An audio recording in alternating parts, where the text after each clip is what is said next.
If you could join me and stand for the Pledge of Allegiance. I pledge allegiance to the flag of the United States of America and to the republic for which it stands, one nation, under God, indivisible, with liberty and justice for all.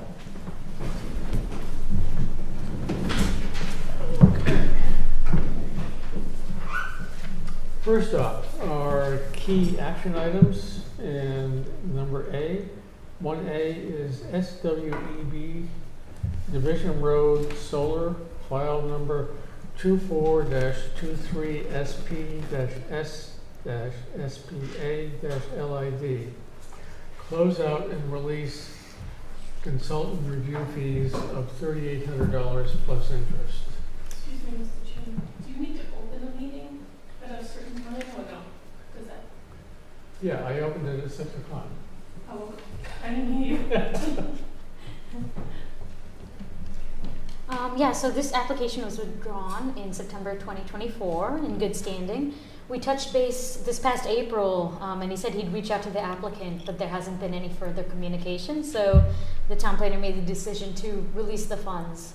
If they want to resubmit, they'll have to reapply and resubmit those funds. Okay, so this is a different one than the one that was under construction on Division Road? Yeah. Yes, this is the one that would have done directional boring underneath the wetlands to get over to Division Road, if you recall. Right. They did I think it was a pre-application with the board. Okay, You want a motion? please. I move to close out and release consultant review fees in the amount of $3,400 plus applicable interest for the SWEB Division Road Solar Project. Second. All those in favor? Aye. Next, 1B is 202 Pine Hill Road, Potter. File number 19-01-2SP-S-SPA-LID. Closeout and release CR fees of $1,068 plus interest. Yep, the peer reviewer signed off on the project, so we are releasing the CR fees. We released the surety back in July. This is the one that was canceled, or is it under construction? It's finished, Mhm. yeah. Finished. It's up.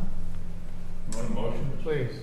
I move to close out and release consultant review fees in the amount of $1,068 plus applicable interest for the 202 Pine Hill Road Potter project. Second. All those in favor? Aye. 1C is the Route 88 Soltage Westport Solar 1, file number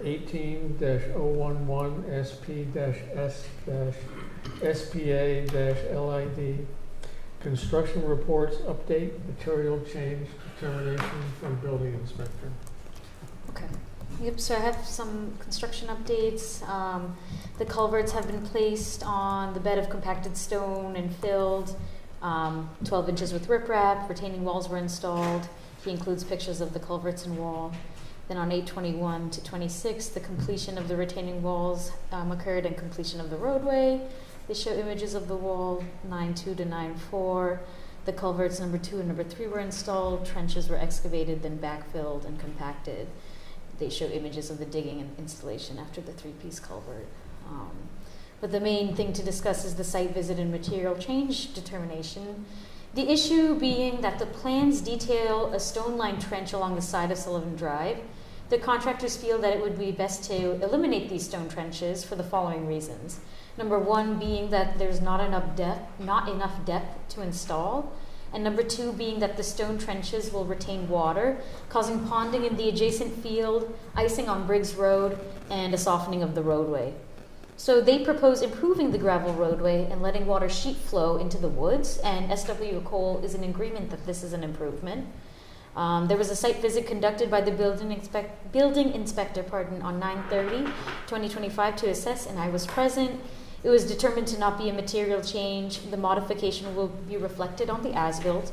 Per the conditions of approval, any modifications determined to not be material by the building inspector are allowed. So that's that update. What So does it we mean don't that need it's to not? take any action. No. Just one question, what does it mean it's not enough depth? So I on the mean, you can original, dig as deep as you want. on the plans, they show like directional drilling, where in the plans it was shown that they'll have to drill around it, and I guess they feel that, yeah, when it was installed, there's not enough depth, and that's directional drilling is kind of difficult to achieve. I'm not sure the full reason on the directional drilling. It more seems to be about the water retention. So our consultant concurred, though. He did. approved it. Yep. So is this all the road construction that's near Briggs Road, if it's gonna impact Briggs Road? Well, with this gravel improvement, the water will shoot flow into the woods that before it crosses the road, Briggs Road, and into the fire station. So it'll pause and be diverted before the Sullivan Drive roadway meets Briggs. But I could be thinking of the wrong place, but it seems that that place, when you say into the woods, is a thin strip of land between Sullivan Drive and Route 88. I agree. Very narrow Yeah, and steep. and steep. So is it going to drain into the state right away? I believe there's like a concrete retaining wall on that side, so I'm not sure about bleeding onto Route 88. So Well, there's a ditch there. yeah, I think they feel that it will already be recharged in the wooded area, since So this will be scoped out in the as-built? yes.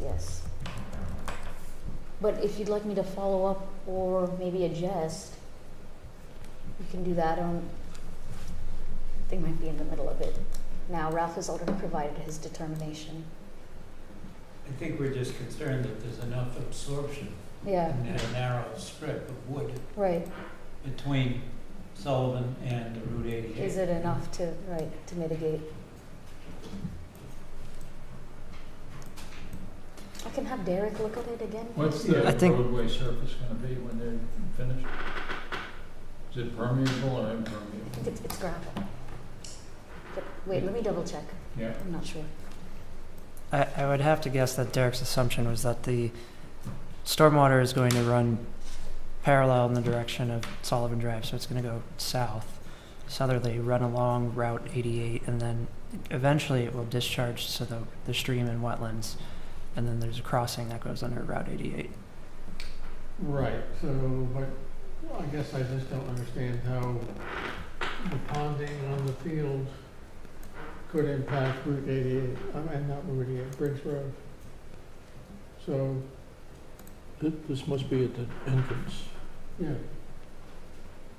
because that so-called Sullivan Drive, that's a very long stretch before you get to the solar farm. Mm-hmm. right, and I think it would drain southerly as opposed to northerly. Right, not gonna go on Briggs Road, is it? It's gonna go the other way. I think so, It, Yeah. It's because it comes to like a point right before Briggs, so they feel. but the entrance could be the problem. But I don't know, so I would just ask if you could ask Derek to explain further. Yeah, and I agree with that, and also to get back to Mark's original question about what exactly is the reason they couldn't dig the trenches that were originally planned out? Why can you not do that?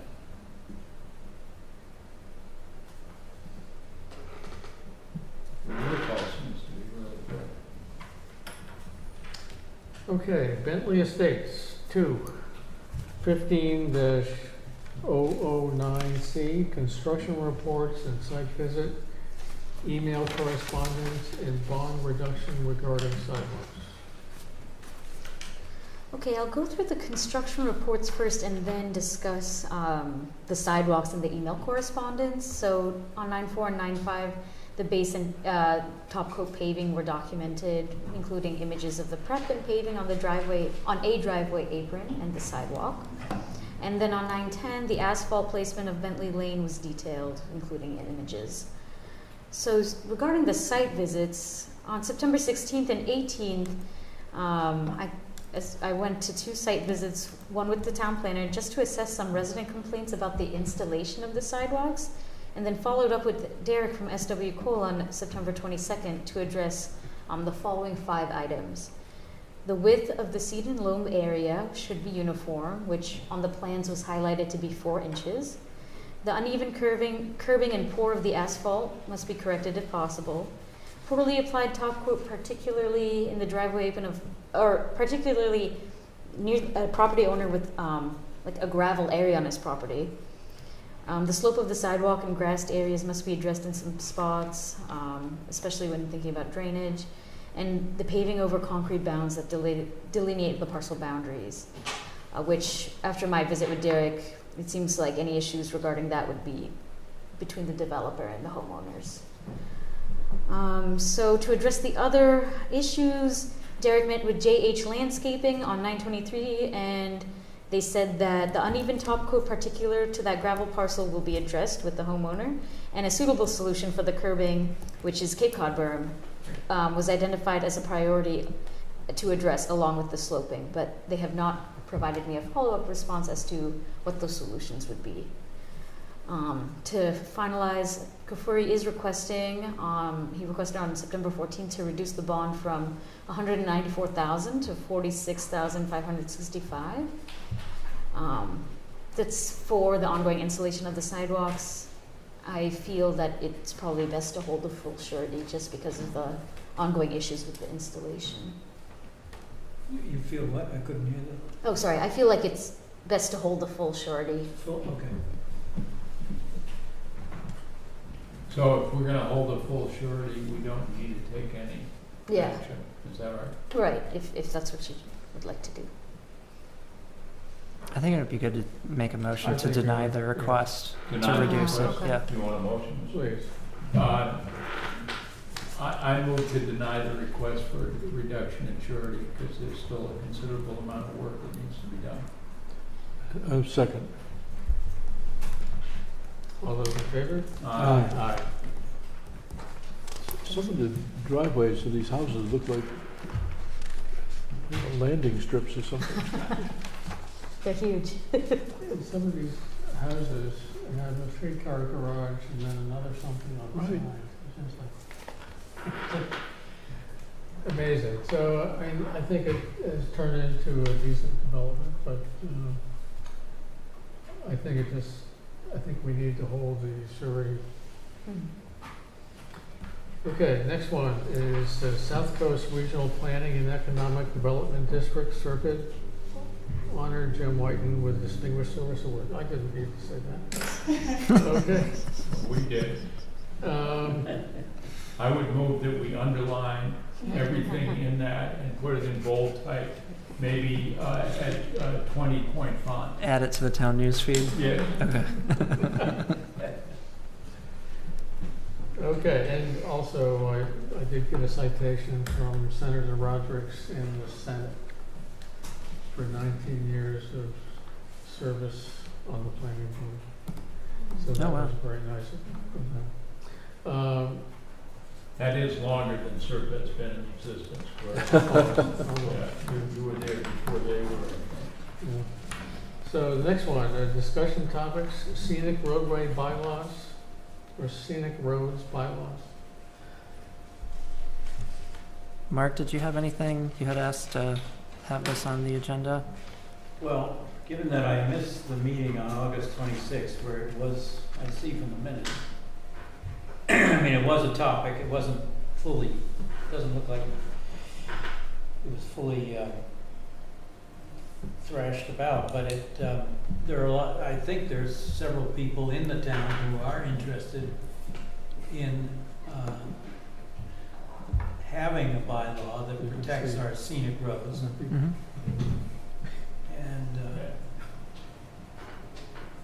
So I'm interested in how the other members of the board feel about this.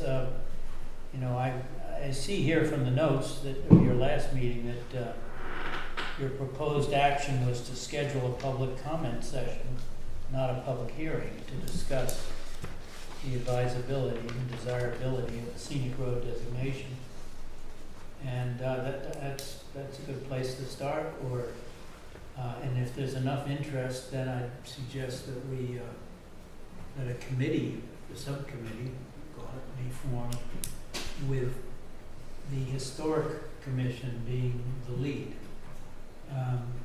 Because I think if we were to have such a bylaw, it should be regulated, or approvals, that is, should come from the Historic Commission. They can come from the Planning Board, but I sort of thought, as I read about these other bylaws, we have examples from other towns that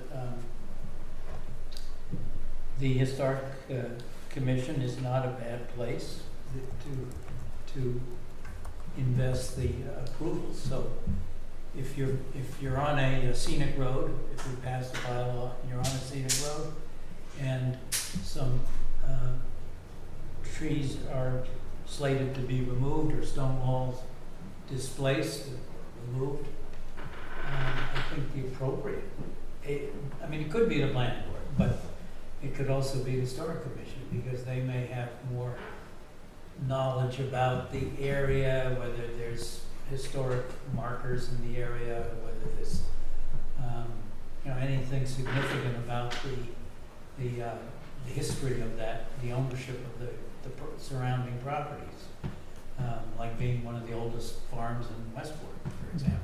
So, or of course, cemeteries are visible, but that's a suggestion. I mean, if the other board members feel that, I guess I'd want to know how the rest of you feel in general about this issue, whether we should pursue a bylaw governing designating certain roads as scenic roads, and then having a bylaw that governs that, and what we think is the appropriate body to administer it. The body, I just wanted to note really quickly, the body who would administer it would be the planning board. That's in the statute for scenic byways. Yeah, I was just going to say that I am totally in favor of having a scenic roadway bylaw. However, I'm not sure that statutorily, I think the Historical Commission has been designated to oversee the historical area. And I don't think, I'm not sure how that would work. That's But my thought. They don't have jurisdiction outside of the historic district. That doesn't mean they can't give us their 2 cents, but, Well, suppose Westport Point which is a historic area that is designated part of that, and the rest of Main Road. I well, guess. they have jurisdiction already, I think, in that area, for views. Anything visible from Anything public way. visible, yeah. Okay. So I think, I mean, when we did the bank, they came in force and wanted to, we're doing the site plan for the new bank, and they really objected to it being not parallel with the road. And the planning board approved it at an angle. I mean, I don't know why they didn't want it at an angle, but in any event, I mean, I think that it'd be great to have scenic roadways in some way to control what happens there. And I think that we should have the public meeting. And then try to figure out how to cobble together a bylaw for next spring. If we can. And If not, the next spring. I think it would be nice to have someone from the historical commission come and present to the planning board, particularly in areas where they find that they're, particularly to prioritize areas for this type of bylaw. We haven't been able to get someone to come to a planning board meeting, so that remains to be something to be worked out. But I think their input, their guidance on where to locate this would be key. Mr. Chair, I'm totally in favor of this, and whether it's a public hearing or public whatever it is, as long as we get public comment on this, I think it's important. I think that the reason this is so important is that certainly in the historic district area, a lot of effort goes into what does the house look like, what does the yard look like, and all of that effort and investment by property owners can be devalued by insensitive public works, whether it's, you know, you look at signage on bikeways and they seem to have a sign every 10 feet. Or, you know, guardrails on Drift Road. And so I think that having people think about, it can be simple things. I know when we were doing the Waterfront Historic District in New Bedford, somebody said, you know, the back of signs are ugly. They're the aluminum color. So we painted the back of all signs black. And it's a simple thing to do, but it just makes everything look a lot better. And so it's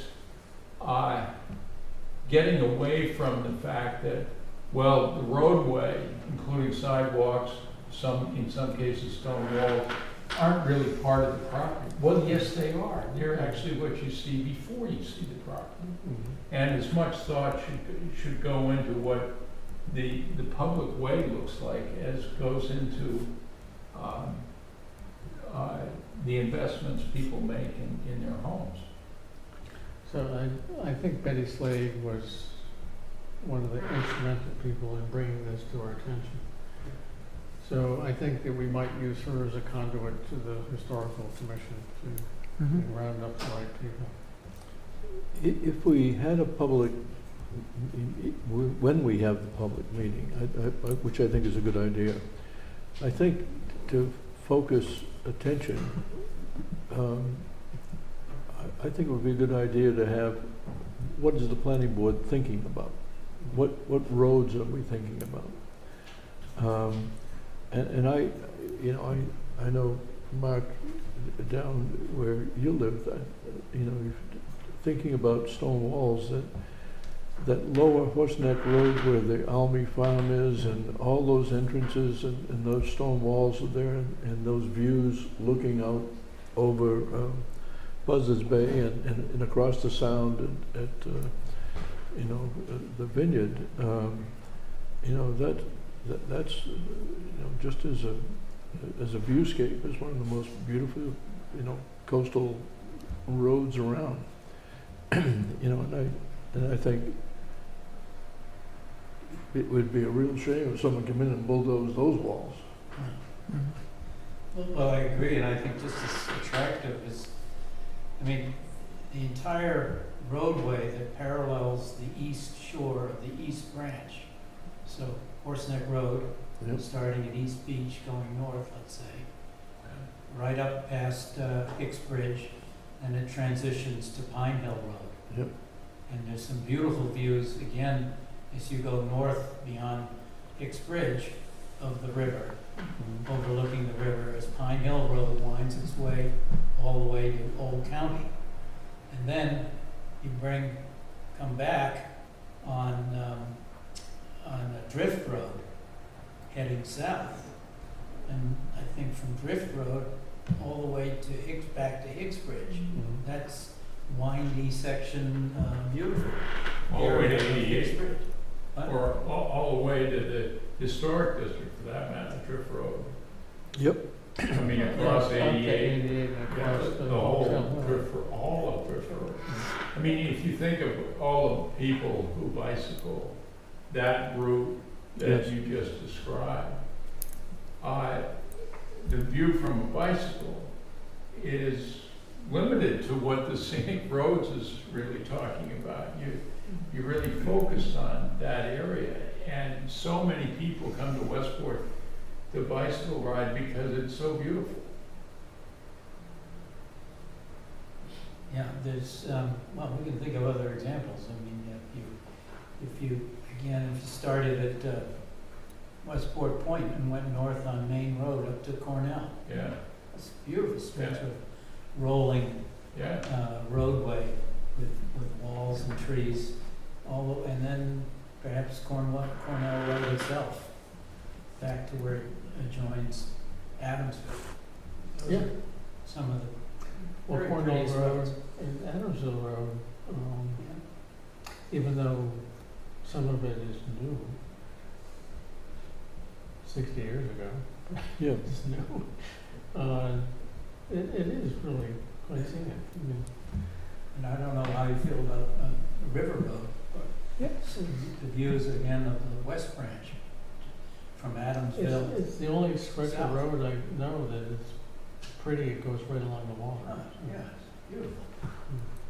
So, I mean, these are the images which we have in our minds, just talking about that people, when they come to this area for the first time, they're amazed at some of the scenic routes that we have here. And it doesn't, I mean, the only shortcoming, I guess I would say, of the scenic road bylaw is it only pertains to protecting what's in the public way, right of way. So you can be just outside of that on someone's private property. And we can think of some examples, egregious examples But- of what's but- happened. in most cases, the stone walls are the street line as well. So, you know, we get the stone walls at least. Stone walls, yeah. but in not as many cases, I mean, I don't have any proof of this, but it seems to me, I watched, I don't know whether it's a Westport, a brush chopper, but you can eliminate a stone wall by just letting what's in the public way grow. And all of a sudden the stone wall is covered with barberry and other bushes and it's gone. Yep. And I think more and more people have made the effort to remove all that so you can reveal the stone wall that's been there for hundreds of years.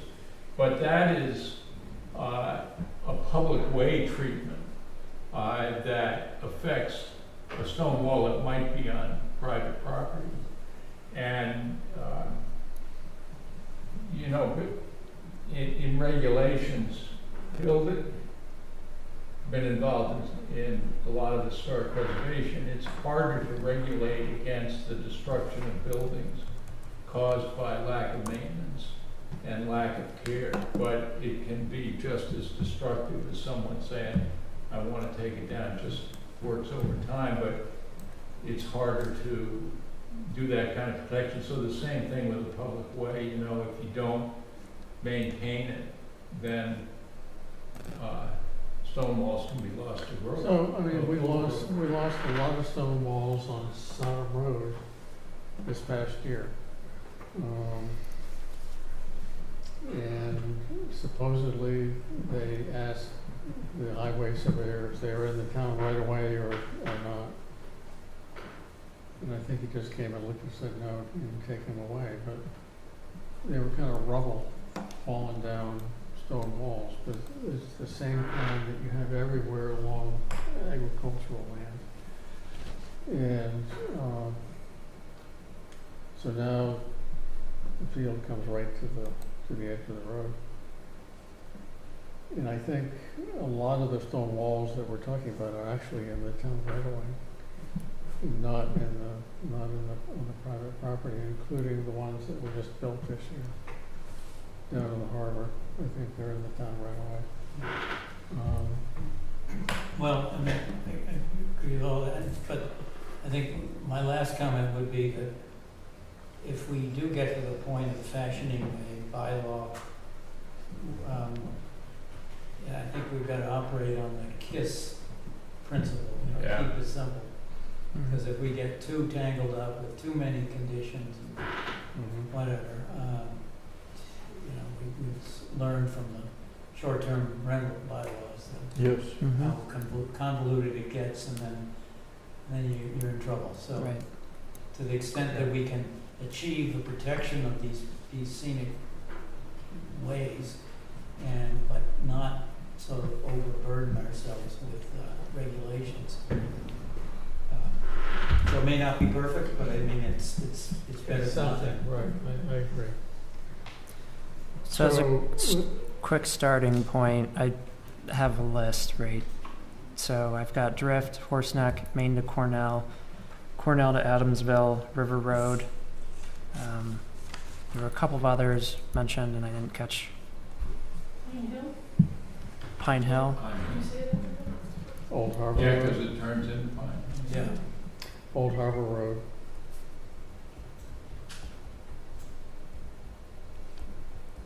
Do you think Sodom Road, no, because it's been from say Adamsville to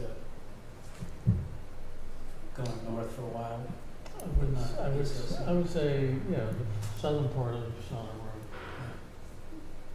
The northern part is pretty much developed. But the southern part, in some cases it borders APR land, so that's sort of a regulation in itself. But that's where all the stone walls are taken out. Well, anything else you think of in the meantime as you're driving around, send me an email. And we'll at least use this list as a starting point. We can always whittle it down. There's two crossroads, so the eastern crossroad, I would say. I don't know how we got two crossroads. Okay, planners report.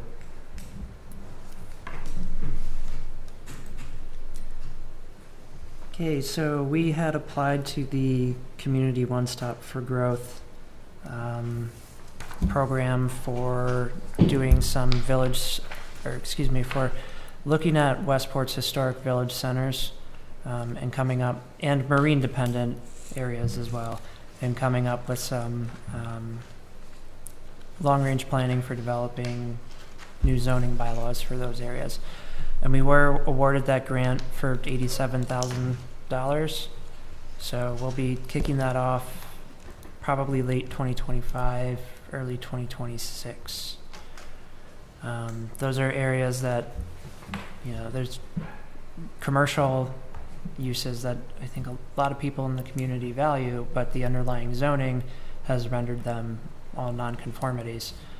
And so if we value those places, it would make sense to make sure that the underlying zoning allows for them to be continued into the future, and as well as allow for some flexibility to support the small business community, so they're not necessarily locked into one particular use on that property. So do we have to do an RFP for that, to spend it? We're going to work with Serpent on it, so we don't have to do an RFP. Okay.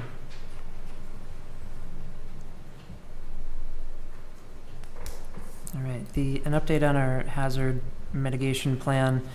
We posted the plan to let me back up. In your packets, there's a map of the village center areas. This is just a draft of where we would be looking at for the new zoning districts. So that's subject to change. But if there are any other areas that you think might be beneficial to consider, just let me know, and we'll take a look at that. And then also in your packets, to bring it to the hazard mitigation plan, is the draft hazard mitigation plan, which has been posted to the town's website for the public to view, and as well as to for public comment. There's a survey posted as well on the town's website, which you are all are welcome to do. You can also find it on you can find it on the town's newsfeed, and you can also find it on the Hazard Mitigation Plan webpage. So the next step in this project is to finalize the plan document after we incorporate public comment, and then we'll present the final plan to the select board for endorsement. At that point, we'll submit the plan to the Massachusetts Emergency Management Agency and FEMA for approval. And in the meantime, while we're waiting for those approvals to come forth, we'll be looking at submitting some applications in the new Eco One Stop portal. And this is a portal. Well, we'll be looking to submit a couple of grant applications in the Eco One Stop portal to advance the plan recommendations. Like with the Executive Office on Housing and Livable Communities and Economic Development Grants and all those different programs, where it's all been combined into one program. Not everything like Coastal Zone Management, the Municipal Vulnerability Program has also similarly been combined into one portal where we can apply just within there instead of doing different, applying in different portals. So that's what the Eco One Stop is. So the projects that we're looking at to advance the hazard mitigation plan is to do stormwater improvements at the head of Westport. We had submitted an MVP application for that, and it wasn't successful, but it did rank very closely to the threshold. And I think with the feedback we received, we could have a competitive application next year. A town-wide stormwater management and an improvement plan. So we're working on doing a stormwater analysis for a portion of the Westport River watershed, and I'd like, after that is developed, I'd like to see that translated to the rest of the town. Another one is to do a dune and beach, or to work with a consultant to help the town develop a dune and beach monitoring program. That's something that is recommended in both the hazard mitigation plan as well as our upcoming barrier beach management plan. And then continuing to advance the engineering design with the culvert replacements we're working on with Buzzards Bay Coalition. So those are the four expressions of interest to the Eco One Stop that we're thinking about doing this year. Which culverts? The same three we've been working on for a while. So Cornell, which is Angeline Brook, and then on Drift Road, Snell, and Lyons Brooks. Or creek. One's a creek, one's a brook. So is there anything we can do about the bridge / culvert on Drift Road that we just kissed goodbye? We'd have to go back through a similar sort of process like we've done with these other three, and finding funds for the preliminary engineering, and then try to find additional grant funds to continue that design process. Although I will say the grant programs that we're looking at for that, it's through the Federal Highways Administration, and I don't know if it will come with the same sort of strings attached as the Kirby Brook the Kirby Brook design. If that were a scenic road, would that impact the state requirements that cause the problem? I don't know the answer to that question. I would have to assume that if you're getting state grant funds to redesign a bridge, they're going to tell you what that design has to be. So let's call it a culvert instead of a bridge. Yeah. Well, the design hit, Mass DOT's design hit the small bridge program threshold, and so that's, I don't know if it could be designed as a culvert in that location. I'm not qualified to say. I can't remember what they said at Serpent at the annual meeting, but I was speaking with somebody that was saying maybe it's this federal thing, but there is money through either One Stop or one of these things Mm-hmm. for small bridges in town that don't have the same requirements as Mass Highway. I'm not aware of that program. I've been working very closely with Buzzards Bay Coalition, and they're not aware of that program either. So, It was newly announced. Okay. Just before, so okay. you might check with Grant King, maybe, Hmm. who said it to me. Mr. Chair, I wonder if you, Michael, might pursue that question that I asked about if we designated a road, any road, a scenic road, whether it would, and it had certain restrictions on what you can do and what you can't do. Given Mark, I want to keep it simple, but, the theory here would be that we want to protect scenic roads, there has to be some kind of guidance, whether or not the state, and a separate question, the federal government would have to comply with a local ordinance. Now, I think one way to find that out is we're not the first people to run into that problem. So just as you've shown us Rehoboth Scenic Road, there may be other scenic road ordinances around, and they may have already answered that question. Mm-hmm. Mm-hmm. And so it may be an easier way to find that out Yeah. with people who've already put in scenic roads. Jim, the program. Let me just have one Sure. quick. I think if we found out that they would have to comply with scenic roads, I think that might cause an increase in support for scenic roads, because then you're talking about this protects us from what the state wants to do, which is ignore the character of Westport and just put in what's in their road standards book. Right.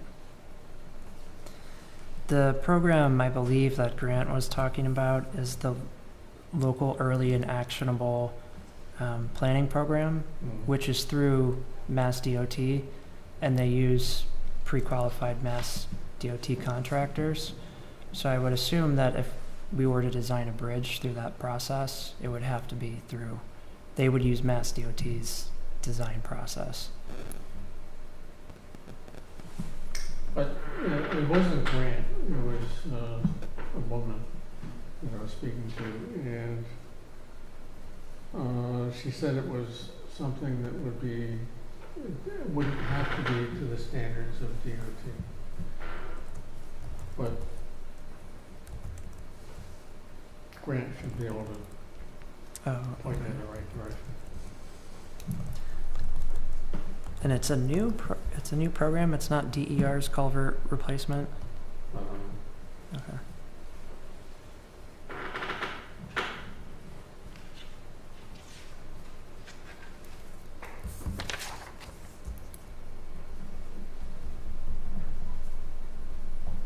Well, we're also planning on applying to the culvert replacement for the those other 3 culvert projects as well. So I'm sure it'll be an applicable question for those projects as well. So, well, I'll look into it.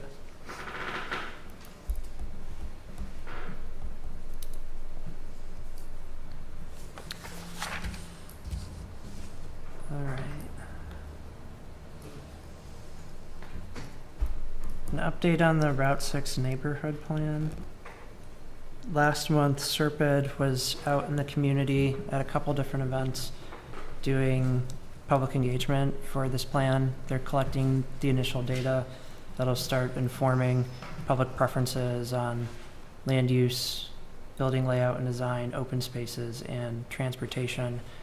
And so what we'll do with this information is, particularly when it comes to the land use preferences and building layout and design, we will use that information to develop new zoning bylaws for the Route 6 corridor. And our target date for that is town meeting 2027. So this is just really getting kicked off at this time. So there's still a lot to go in the process. Update on our MS4 permit. I submitted the town's annual MS4 permit with help from the highway department, as well as Kleinfelder Engineering helps prepare that. And this is an annual requirement from the EPA to report out on various metrics as it relates to the town's storm sewers. Unfortunately, last year the grant programming for MS4 was never released. So all of the funding for this is coming from the town, or from the planning board's professional services budget, as well as the required work we'll have to do in the coming years will need to come from the planning office's budget. So for this year, for this fiscal year, because I was hoping to be able to use those funds in different places for this year, but what is left over after we factor in our current grant obligations in terms of their match, we'll have to start doing some things like catchment investigations and mapping the storm sewer system with those remaining funds. So where do we get the funds that we're trying to match to? The funds that we're trying to match to Well, you have a grant for some of this, right? for MS4, not anymore. We did last year, and there was no match required. Yeah. Or actually, I think it was the third, but we were contributing. We contributed $10,000 towards Mass Maritime to do some work, so that counted as our match. We'll be doing the same We'll be doing the same thing this year. Probably giving a little bit more money towards Mass Maritime to do some of that system mapping and catchment investigation. We will need to be thinking about, and this is something that I'll need to work with the next town administrator on, is getting a full system mapping into the capital improvement plan, because that'll be a significant expense. And we have to do that. I think it will be due in 3 years. So that's a pretty big expense we'll have to manage. Didn't we originally get funds from Buzzards Bay National Estuaries Project? We did, yep. We got funding through Buzzards Bay National Estuaries Program. I think it was about $20,000 Right. to do this sort of work last year. They didn't offer the program. This, I guess it would be last fiscal year. They didn't offer it last fiscal year for this fiscal year. I don't know why. Joe Costa's retiring, I think so. Yeah. He is, yeah. So, where are we getting the money? I mean, we don't have the money. Right now, it's coming from the planning board's professional services budget. Well, we don't have $20,000. We do have a fair amount in professional services, yeah. We don't have an extra 20 additional. Right. We do have over $20,000 in professional services to spend every year, but we use it for other things like grant match, as well as augmenting whatever grant, MS4 grant we may be available. Then we kind of supplement things. But fortunately, since that's not being offered anymore, well, many towns are spending like $120,000, and they have a full-time person plus consultants. There's been conversation, I think, as you're aware, but there's been conversation, well, Jim, as you're aware, since you're frequently working with folks at SERPED, but there's been conversation about regionalizing some of the work and expense associated with the MS4 permit, because for small communities that don't have a public works department, for example, it's and we frankly don't have a lot of discretionary funds to speak of, it's a pretty tall order for smaller communities to maintain this permit and continue to do the work that's required for the EPA. It's always been a trouble here. At one point, we got dinged by EPA, and we got out of it by having the Watershed Alliance. We bought rain barrels for the Watershed Alliance to distribute. But as long as we can keep on filing the stuff we need to file, even if it isn't very robust, we still need to do it. Okay. All right, so our Barrier Beach Management Plan, there is a meeting with the Commission on Disability on October 27th. And the purpose of this meeting is to get their perspective on, well, on the town's barrier beaches more generally, but we specifically would like to get their input on the Beach Avenue barrier beach because there's a Moby mat that they deploy there. And we think that there's an opportunity to move where the Moby mat is on Beach Avenue to the town-owned property on Beach Avenue. And then we could allow for the dune between the Nubble and that town-owned property to allow it to start to naturally restore itself. And so thereby cutting off we would restrict vehicle access in that area to allow the dune to renaturalize. And so that's something we're looking forward to talking to them about.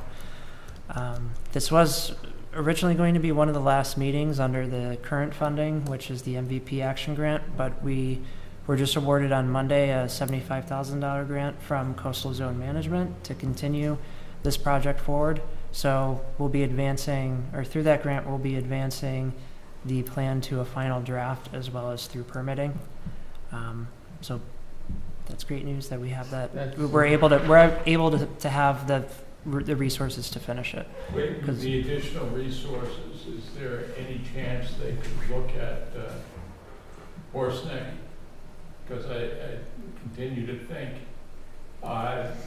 involving the state in this issue, where the state is likely to be providing funding to implement recommendations of this, would be wise, but that's an addition to the study locus. Yeah, we are going to, I say we don't even have a grant agreement in place yet or anything, so, but our intention is to incorporate Cherry and Webb Beach into this as well. I don't think we would do any sort of, any barrier beach planning on the Horseneck Beach Reservation. Why not? Because that's the purview of the state. And Couldn't we invite them to participate with us and include that, because it's part of the Barrier Beach system, and they're going to have trouble on John Reed Road. Yeah. If you drive it, it's 5 miles long, but if you drive it, there's some places where it dips down to within about 3 feet of sea level on the north side, or the east side, whatever it is. we can talk to Coastal Zone Management about it. I mean, we work very, very closely with them, so we can get their thoughts on it. And try Mike Rydrich too. Yeah.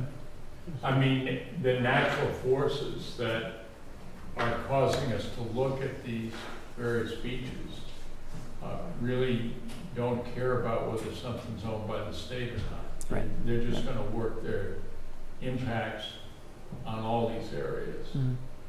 So I think if, John Reed Road's an important road, and for all kinds of reasons, but it would also be good if the state started to understand that they're not immune to the impacts that we're Mhm. looking at Yeah. under this grant. And Yeah. yeah, they should come to the table with some funding. And we are expanding the Project Locust to that area, Yeah. just not the entire geography. So, yeah, we can, I'll see what Coastal Zone Management has to say.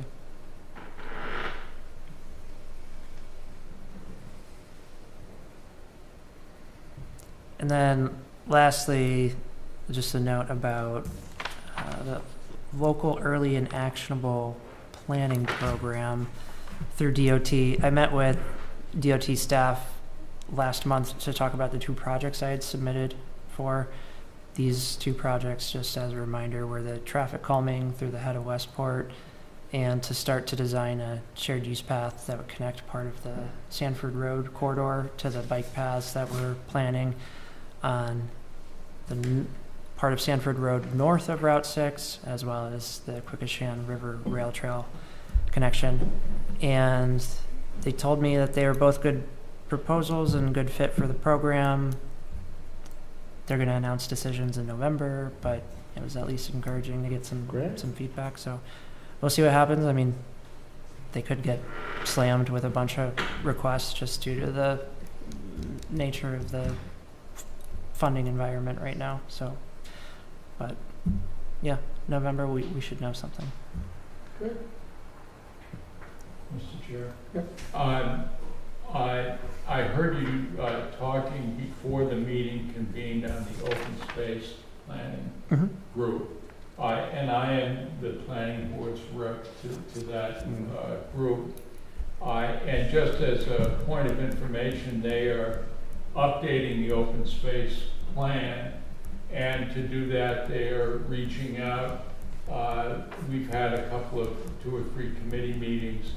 So the committee, which has a dozen or so people on it, we're assisted by Serpent again.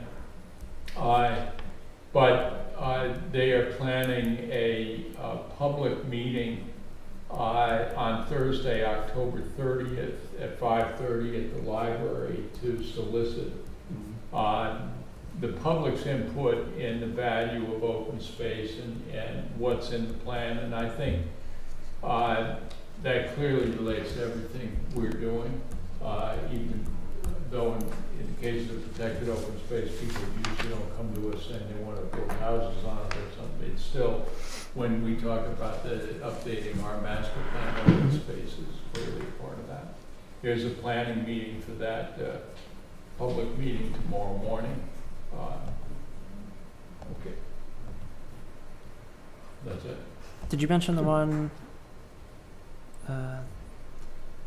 later on this month too? Yeah, October 30th October is 30th, okay. at 5:30 at the library. Okay. Is the public meeting for that. And posters have been designed, circulated, so we'll try and get a good response. There's been a survey that the planning board has helped distribute to try and get people, using computers or paper to give us their feelings.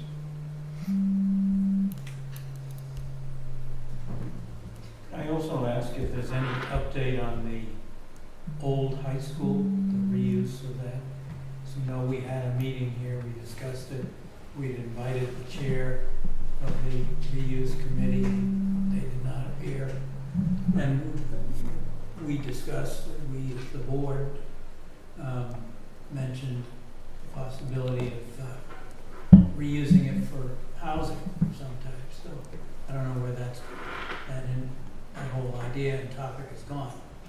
So there hasn't been any update with the committee. The next thing should have been a community meeting, which was maybe going to happen this month, but their committee hasn't had a meeting. I haven't had any correspondence from the chair as to any sort of reconvening or any sort of meetup. So it seems like that project is on pause for right now.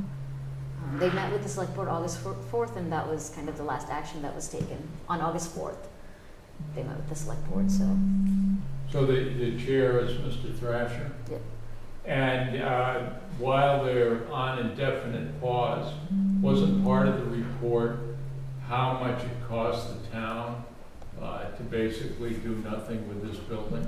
Right. Was that amount per year, you remember, Dean? It was like $300,000 or $400,000. Yeah. Because it's 1,000 per I think day. It's about 300 and change. Yeah, $1,000 So- a day.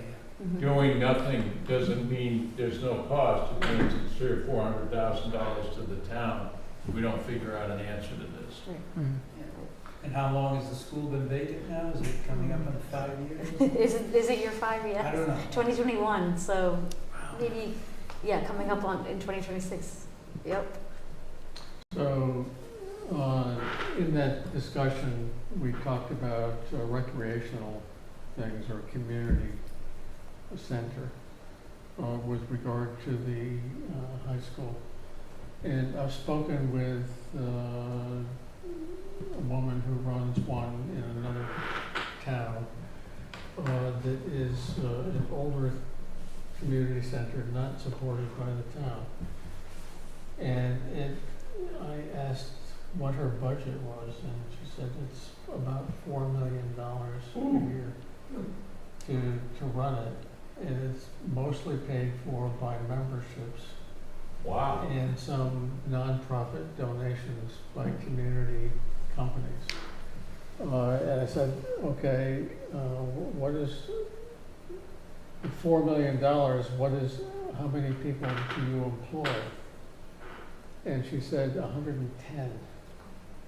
And a lot of those are, high school kids for 10 hours a week or something like that. But still, it takes a lot to run one of those things, and you're not going to do it with a one-member recreation department. It's impossible.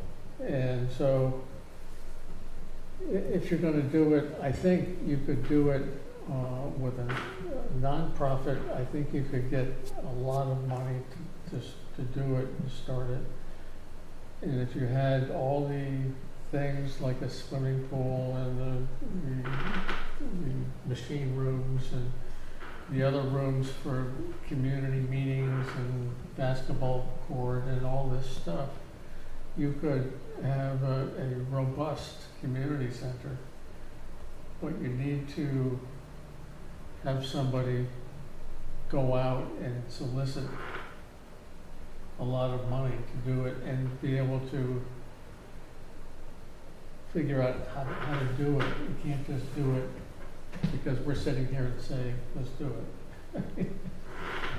So, but, in speaking with some of the people around here, I asked somebody who has donated to other schools and stuff, and said, I'm not asking you for money, I just want to know how you do it. And I explained the issue, and he said, I'll give you $500,000 without saying anything to start. And then you should go and ask this guy, and start it. But I'm too old. Somebody's going to do it. And once you start it, you got $4 million a year, not to say we would have the same amount of programming, but, I'm trying to think of nonprofits that have that kind of budget. You got South Well, you Coast get- Health and you've well, got ACE. Well, I mean, Right. it's not, $4 million doesn't come from donations, it comes from memberships. Well, that's a Mostly. donation. Yeah, but a membership, I mean, they have 5,000 members, Yeah. so, That's a little less than $1,000 in membership, but that's a big organization. They're doing a great job. they are. But anyway, I don't think we're any closer to doing anything. But, the people that I met and we had here in the room a few months ago that do reuse buildings for residential. I think if we let out an RFP to find out what people would do and offer and everything, I think we'd be many, many steps ahead of where we are today. Mhm.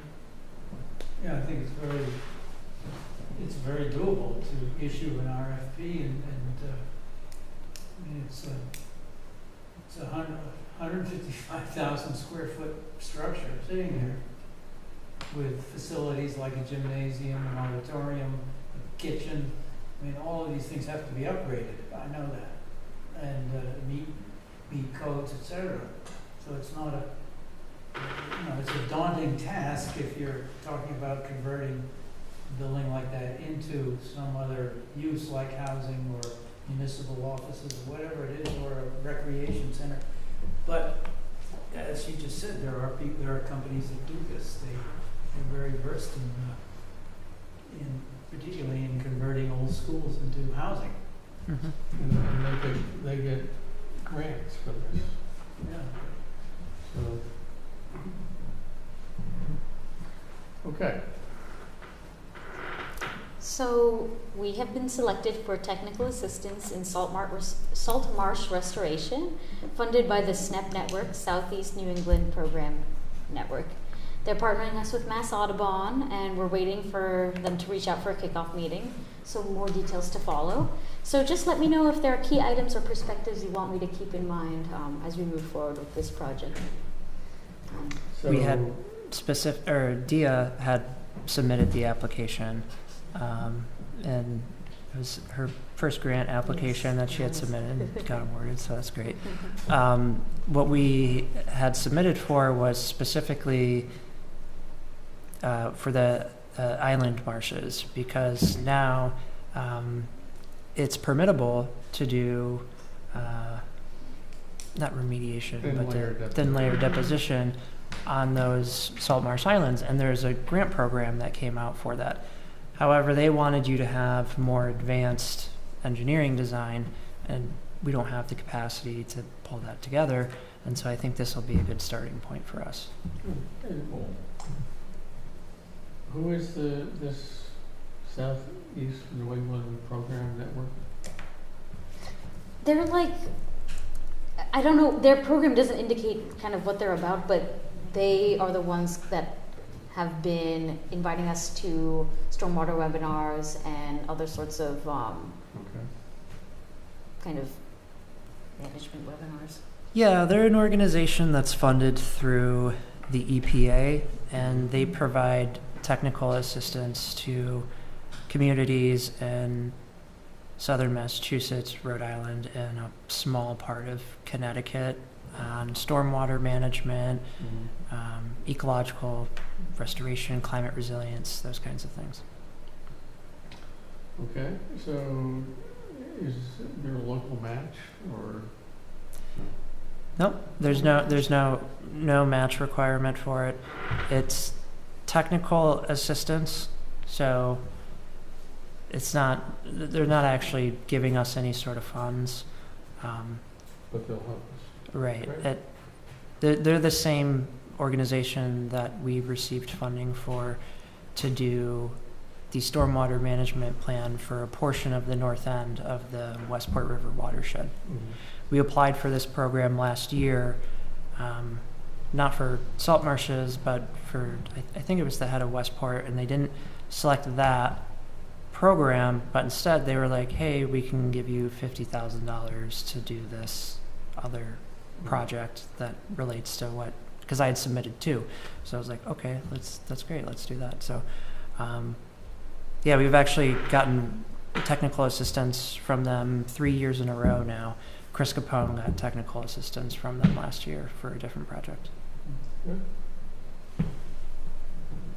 Another update is the climate resilience report, which I'm sure John has stuff to say too. So we recently met with CRC members Jeff Canton and John Bullard to discuss the next steps for the CRC report. Feedback from the subcommittees is being incorporated, and chapter content distilled and formatted to fit a document style similar to Salem's resilience plan, if anyone's had a chance to look at it. As we did not receive MVP Action Grant funding, our partnership with UMass Dartmouth has come to an end, save for maybe some specific tasks, like the request of like a certain map or very actionable tasks that we could ask of them. At the upcoming 10/16 meeting, we will share these next steps and a draft engagement strategy with the committee, and they do have one more opportunity for review before we present this draft document to the select board. Timeline is thinking about this fall finishing that document with spring and summer for public engagement. If I can add to that, Please. UMass Dartmouth made a tremendous contribution, especially over the summer before school started, on risk analysis. And we have gotten, over the 3 or 4 years we've been in existence, a lot of input from the 20 or so people who've been involved in our committee work. And so now it's getting to the writing portion, getting all that input and putting it into a coherent whole. And Michael said that DIA has some time available for this purpose. You notice our agendas have very few public hearings now. And so we have a dynamite duo of Jeff Kent and Dia who are going to crank this out. And the advantage to that is that, you know, with all the different committees, we have different styles, different everything in every report, different methods of presentation. And so Jeff, who's just been fantastic, and Dia will get all that input. It'll all be in there, but it'll be coherent, and they will merge this into a single report that's readable by the audience. And I'm very grateful to Jeff, to Dia, to Michael, and certainly UMass Dartmouth contributed a lot, as well as all the volunteers. So I don't want to jinx it, but as Dia said, you know, we hope we can have a draft that people can look at by this fall. And I think we're in fall right now. So this is... Although it doesn't feel like it. Yeah, not today. And the next meeting of the Climate Resilience Committee is coming up next week, Thursday, October 16th at 5 o'clock. Is that here? That's in person, right? Yep, it'll be here. In this room. Right. So John, I mean, I know Dia is brilliant, but can't we use AI to merge all these committee reports together? Well, if they use AI, Mark, you'll be the last person we'll tell. We're going to have human names on it, whether humans write it or whether some algorithm writes it. Well, that's what it's good for, right? Feed something in and It's a useful merge tool. it. Yeah. We do use it somewhat regularly. Yeah. It's great. Looking forward to it. Yep. The next item I wanted to share about those weather resilience kits. So we've distributed everything. They're all gone? They're all gone. Well, say there's like 17 left in the planning department. Should a resident walk in and want one? Yeah. So. But yeah, we held targeted events at Our Lady of Grace for the EJ community, and then presentations and drop-offs for the Young at Heart Senior Club, Greenwood Terrace, the Veterans, Food Pantry and Volunteers, Westport Village Apartments, American Legion, Post 145, and the South Coast Harvest Festival, which was a huge success. We've also had a lot of multiple walk-in residents who have just heard by word of mouth. So I consider the campaign a huge success and a seed project. Yeah, a really great start to community resilience, or a continuation of community resilience. Bring some to the Resilience Committee meeting. Yes, yes. the Oh, yeah, we 16th, had agreed to do in that. case, Yep. Any Yep. members don't have copies already. Will Don't do. have kids already. It was 1,000 that we Yeah, Yeah. gave out and hand-packed all of them. yeah, yeah. Lots of packing days in the. Yeah. in They the had to office. hand pack them? I Yeah. mean, they all 'Cause- came, all those things separately? Yep, yep. Yep. And you had to stuff each one? Yeah. And we stuffed 1,000 of these bags. We bonded. We bonded. An odd hour here and there, Tuesdays, Thursdays. So Wow. you know, I think Michael and I feel like this was pretty successful. And, Oh, yeah. It was, Yeah. it It's was. a great yeah. project. Thank you, thank you. Something new for everybody. Positive reception. We're celebrating this Thursday at the backyard, so, you know, Great. deserved. Volunteers deserve it, for sure. So we'll see what happens next, you know, with this campaign and future kind of grassroots efforts. I think there's momentum. That's super. I didn't know that you had to do all that work. What do you think about all those boxes? Yeah. Yeah. It wasn't the worst thing. No, we just did it with the volunteers and chatted, and sometimes we'd order a pizza and hang out. So yeah, it's great. And then the last thing is just some closed projects, just an update. So out of the 7 solar projects, we closed out 3.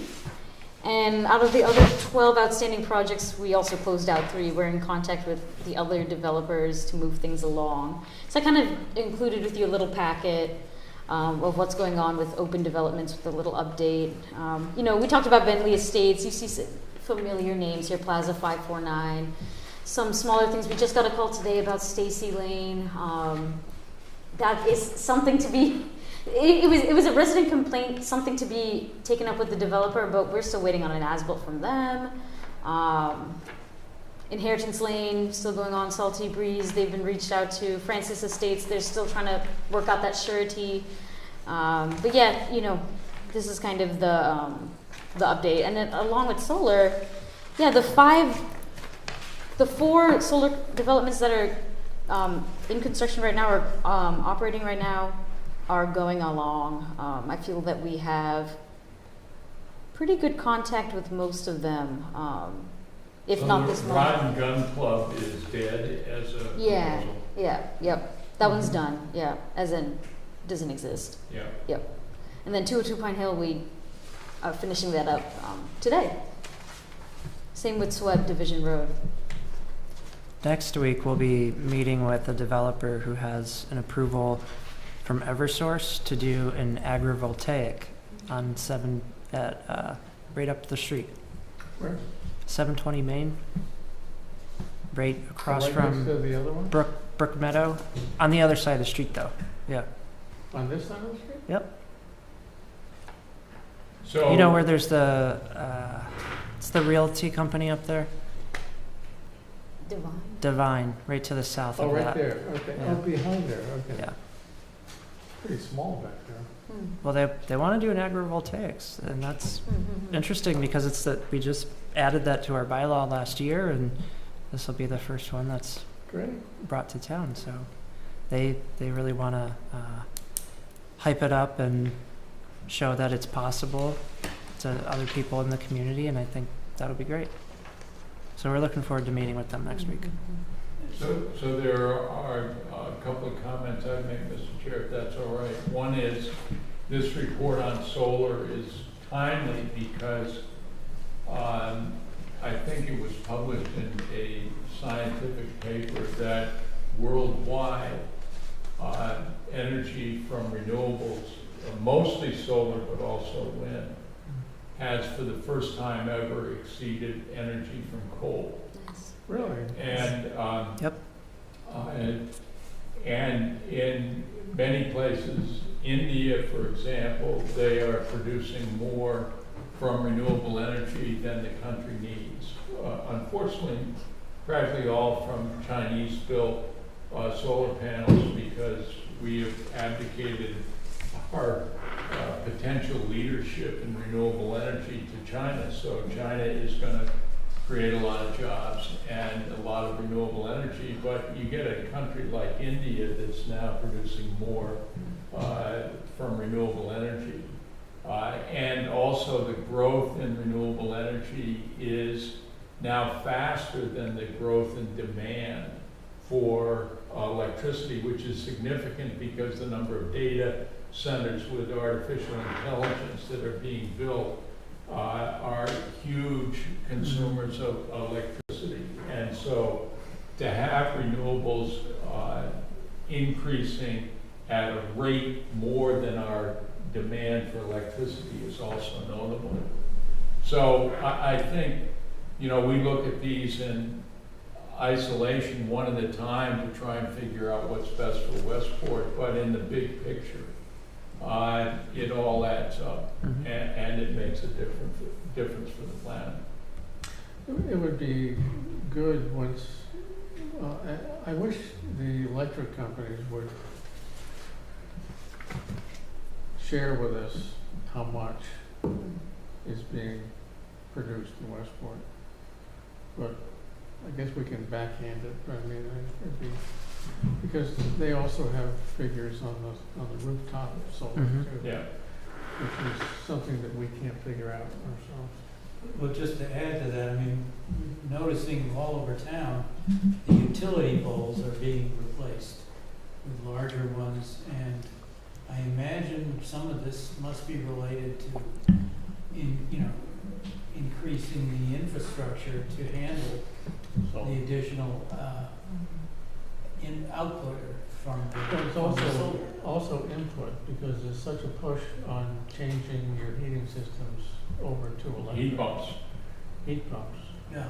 That they have to do two things. One, they have to figure out how to get the solar to the grid, and they also have to figure out how to get the electricity in enough quantity that's gonna be required in the future.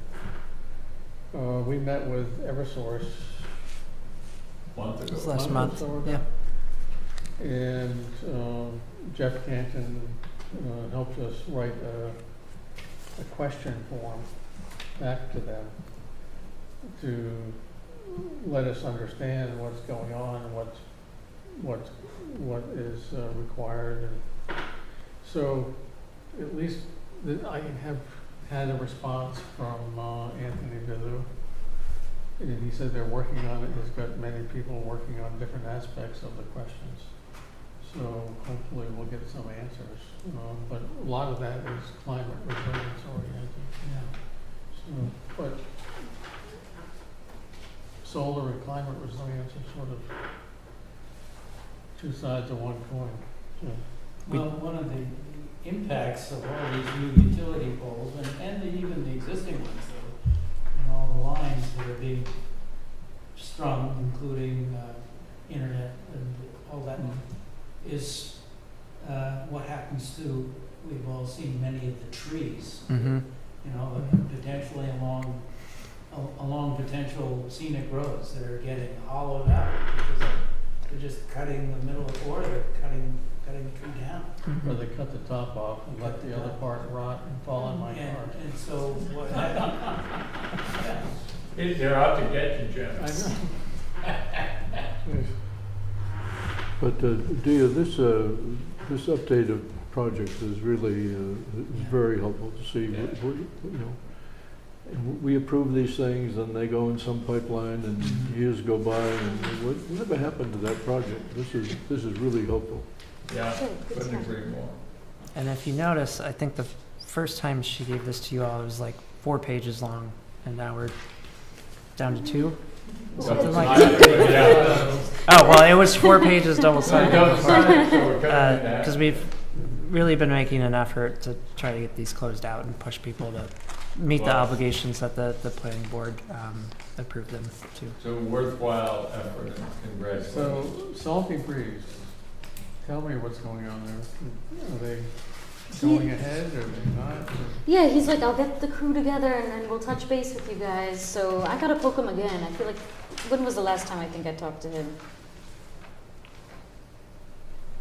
September. So, oh yeah, I think it's coming up on about a month. I think it was like September 18th. So, well, he said best guess next 60 days. So maybe I'll give him another month.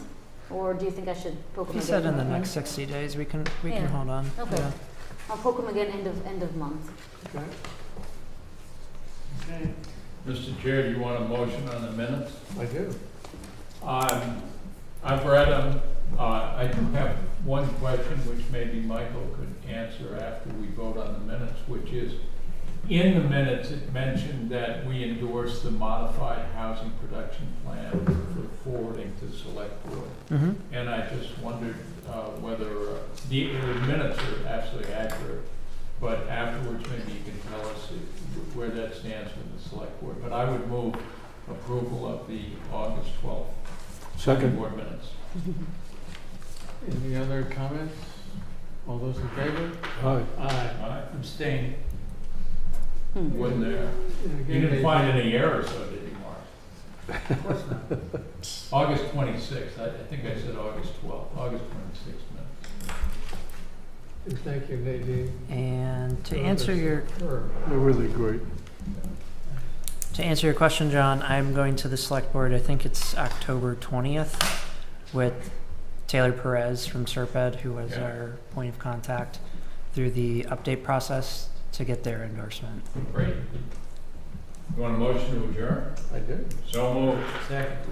All those in favor? Aye. Aye.